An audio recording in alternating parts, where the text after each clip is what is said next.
Hello and welcome. I'm hoping you're having a great day. Thank you for stopping by. I'm covering some more Fatlogic posts. I hope to do this for entertainment purposes, but if we can make a point every now and then, that's great too. Thank you for sticking with me this far. I know I'm awkward. I hope to get better with that. On to the posts. We aren't taught the risks of intentional weight loss because of anti-fatness. It doesn't make you a bad person for partaking in it. It's just that it's abhorrent how it's framed as a health solution for fat people.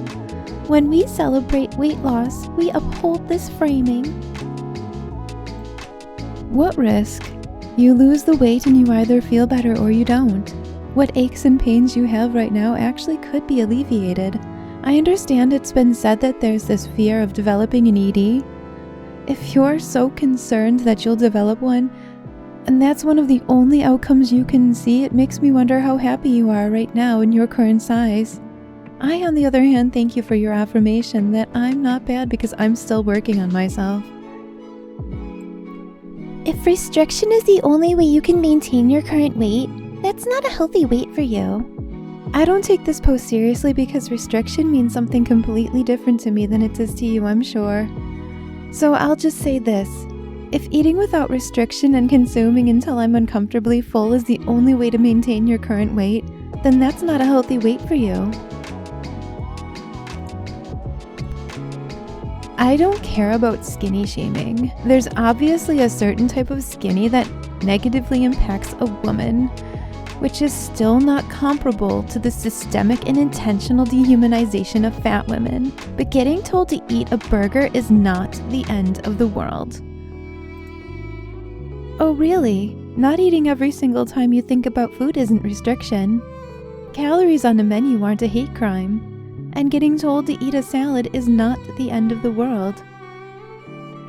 The other night, one of my kids was marveling at how much people grow physically between being born and becoming an adult. He was talking about how he was 4 pounds when he was born, and because he has no concept of weight, said how cool it is that you can be 4 pounds and then get to be 100 pounds. I told him that some people get to be 200 pounds, 300 pounds, 400 pounds, 500 pounds, 600 pounds, 700 pounds, 800 pounds, 900 pounds, 1,000 pounds, etc. And he was in awe of the body's ability to grow. Imagine if we were all taught to be in awe of the body's ability to grow instead of desperately trying to make it shrink. How different would our experience of being in a body be? How different would we feel about our body no matter what its size is? You mean you couldn't just stick to realistic numbers? And what's with the etc. after the 1,000 pounds? I know you're speaking to one of your kids, but there should still be a cutoff point that makes sense.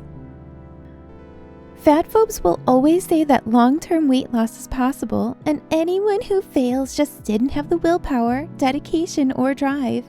They'll say this even when presented with the fact that 95% of weight loss attempts fail. They just refuse to understand that continually starving yourself is not possible, even with the strongest willpower in the world. I wonder if they would react differently if we phrased it in the form of another bodily function needed to survive. Staying awake is just a matter of willpower. You can stay awake for days if you have the dedication. It's just the same thing. But this would be obvious to anyone as unhealthy and not true. But of course, I'm giving fatphobes too much credit. Nothing a person says will ever change the fatphobe's mind, no matter how many studies or how much evidence you have to back it up. First of all, I've seen what your definition of starving is, and not eating whenever it comes to mind or when you get bored is not starving. 2,000 or even 1,800 calories is not starving. Certain diets aren't sustainable, which is why they fail.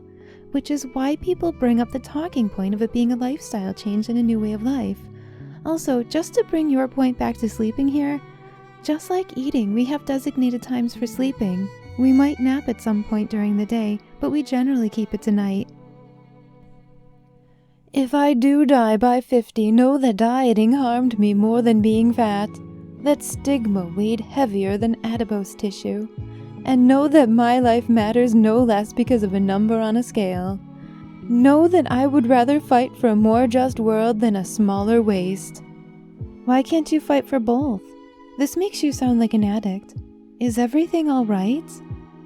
And now a poem. The thing about Fatdar is a lot like Spider-Man's Spidey sense, a sixth sense. Somehow we just know when someone's about to say something hurtful or do something mean.